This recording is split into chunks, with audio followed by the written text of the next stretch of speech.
So hello guys and welcome back my YouTube channel Mobiler पर। आज के video में बात करने वाले Vivo Y28s 5G के फ़ोन में वॉल्यूम प्रॉब्लम सोल्व कैसे करें। अगर आवाज़ बढ़ाना चाहते हो, कम करना चाहते हो, कुछ भी करना चाहते हो, इस वीडियो में लाइक करके बताएंगे। देर किए बिना सेटिंग को अपने फ़ोन में ओपन करना। आपके सामने ऐसा इंटरफेस शो होता है।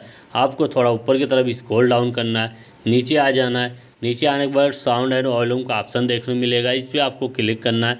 इस पर क्लिक करने के बाद आपको मैं दो तरीका बताऊंगा गैस यहाँ वॉल्यूम बढ़ाने के।